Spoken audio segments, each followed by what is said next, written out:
Hello everyone, my name's Colin and you are watching ClassyHerps.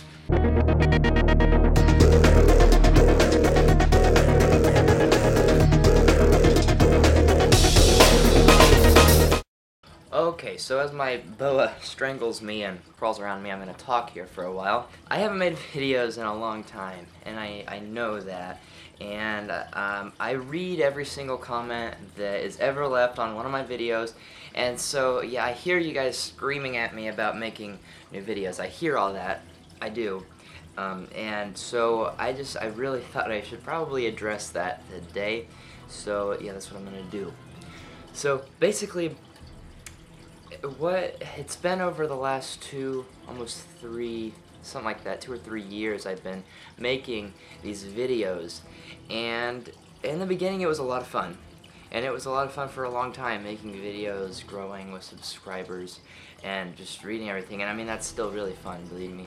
It's a lot of fun to interact with you guys, but I mean just after 2 or 3 years of putting up this content and everything, it just kind of gets old, and basically lately what it's kind of felt like to me is almost like a job that I don't really get much out of besides interacting with you guys, which is fun, but it really feels like more like a job now than a hobby. The video making part, not the reptiles, because I love the reptiles, believe me, that hasn't changed at all. They've been growing, and I'll show you guys an update on that in a little bit. But about the videos still, yeah, it's really starting to get old, like a job, and it's not much fun anymore. It takes a lot of time. There's just so much involved in it that you guys don't get to see with the video making part, and it's I don't know. I don't really know how to say it, but I'm gonna try. You guys can keep leaving comments. I mean, you know, you can do what you want on my videos, I guess, but yeah, just I try to understand that I'm 15. I'll be a sophomore in high school. I've got a lot going on, and I mean, you know, it's just life. What I'm not telling you guys to do is just run off and unsubscribe to me, because really unsubscribing to someone who doesn't make any videos doesn't really do anything at all, because you don't see me anyway if I don't make videos.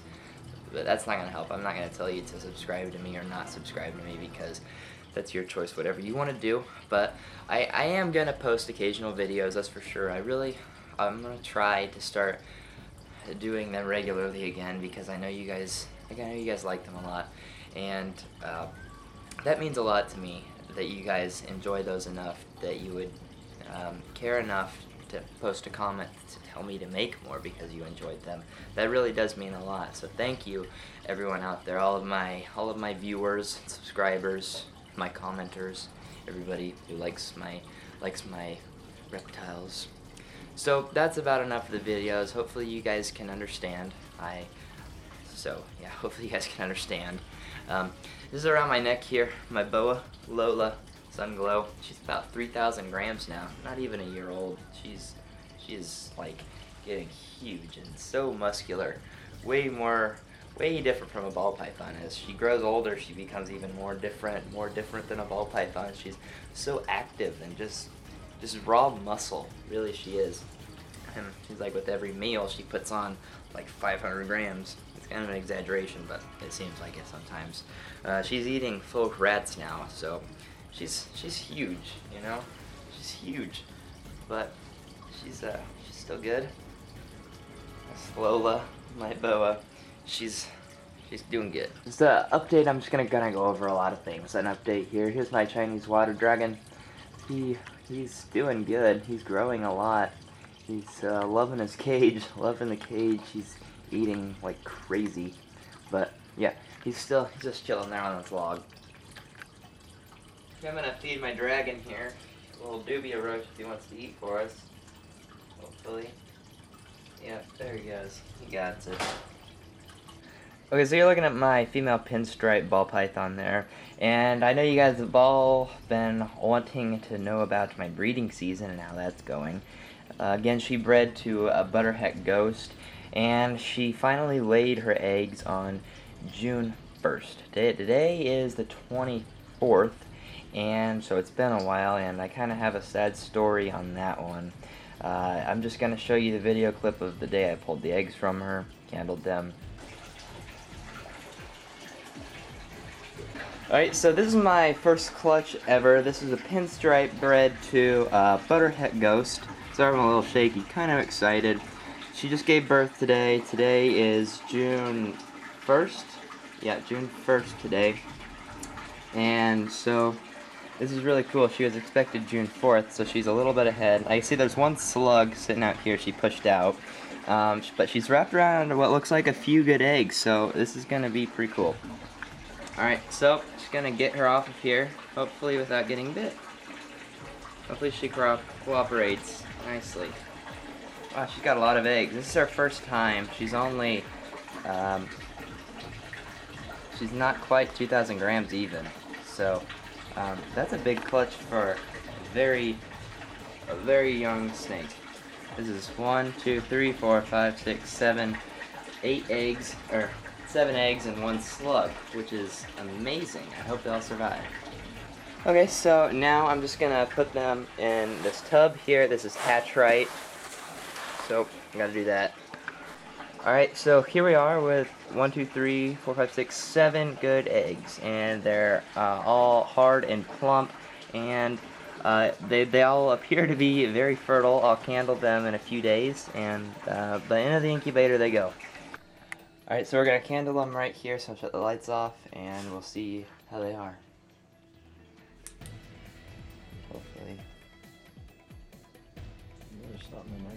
Yeah, there's kind of red on the sides there, you can see. So you see the veins right there on this one. Hopefully. Yeah, they're starting to get red on the side. It's only 3 days in. Yeah, that one's really red. You see the veins in that one. That one's alive. Has veins. I think, yeah, they're starting to develop. You see, it's not all the way up yet. It should take a few more days. So I would say those are all good. Okay, and now sadly, these are the eggs today. I don't know what happened. I honestly don't know what happened.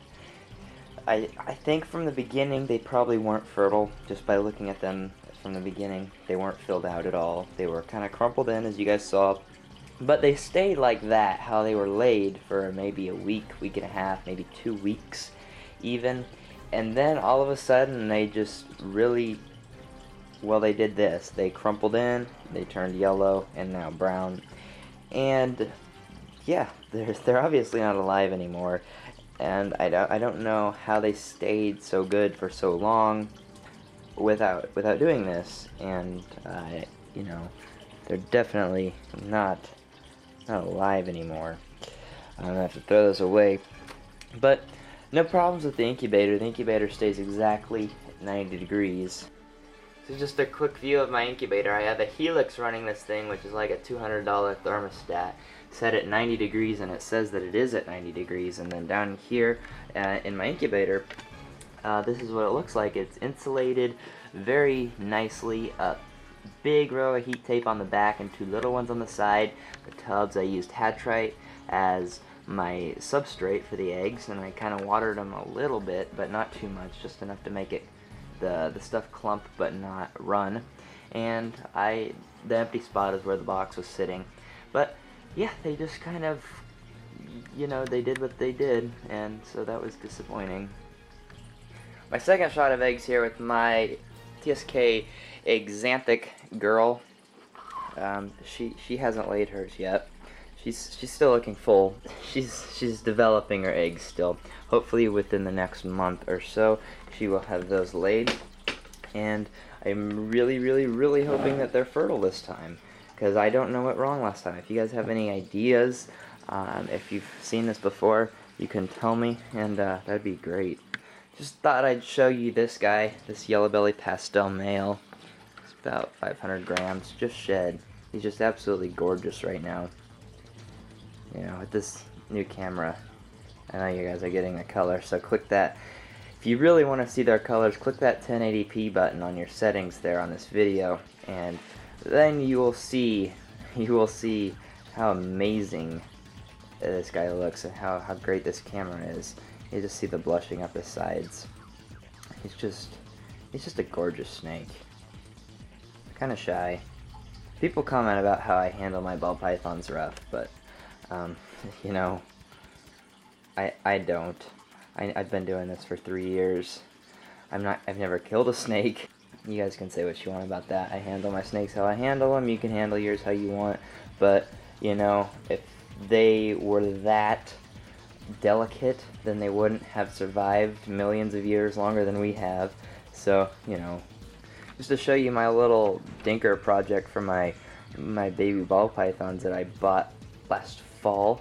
This one here, she's looking as good as she did. She's gonna go inside her box, but she's looking as good as she did the day I bought her. Just absolutely bright colors, perfectly clean pattern, really nice blushing up the sides. She's about 700 grams now, so she'll definitely be able to go this next breeding season. I'm gonna breed her to the one I just showed you, the yellow bellied pastel, and hopefully that'll make something pretty cool.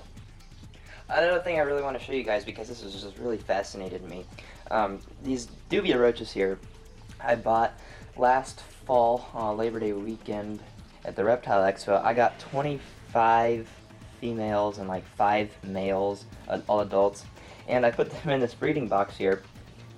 And what I'm going to show you guys is how great these things are as a feeder, how you can breed them on your own. And just a heads up, I'm going to do a care video on these and how to breed them video here before too long, because I really think that they are the way to go if you are in the reptile industry and you need some kind of insect feeder, because they are by far the healthiest insect you can feed, and they just reproduce great, at least for me they have. But you see here, these are all my breeders now. I probably about 200 in here. Way more females obviously than males. The shiny ones without wings are the females. The ones with wings are males. Aren't very many males in here because they do kind of compete for females, and they might, if there are too many males, they might eat the other males' babies. But if there aren't very many males, like I keep like a 1 to 5 ratio, then everything's good. But you can see all the little babies crawling around. If I get that in the camera, you see all the little babies crawling around in here. This is just from the last, I clean it every month, and between cleanings, I mean, oh, where's the camera at? Like there's a baby crawling on my hand right there. So between cleanings, I mean, I get hundreds and hundreds of babies, you know. So that's my adult tub, and I take the babies out, put them in a different tub. That's what I really want to show you guys. Okay, so this is my feeder tub where I take the babies out and put them in here. This kind of blow your guys' mind, but look at all of these dubia roaches. And I know there's a lot of adults in here because I haven't taken them out. I don't really know what to do with them. I don't need any more breeders, but there's thousands of them in here. Just thousands. Like, there's no way I could ever feed off this many roaches in my life. Like, there's so many roaches. So many of them. Just kind of, just crazy amounts. And they just keep coming. They just keep coming. How I did that was I raised up a few of the babies slowly over time, and I put them in the breeder tub, and this is what happened. This is what happened. Now I know I will never run out of insects. Like crickets, never have to buy anything. It's pretty nice. Okay, now to wrap this video up, I'm going to show you the feeding of my green tree python Henry. So, here we go. I'll just wake him up here real fast. Okay.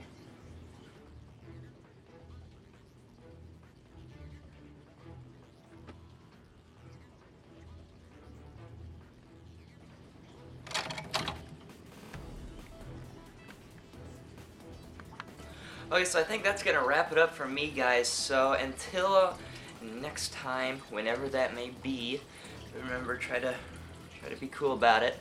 But until next time, you've been watching ClassyHerps.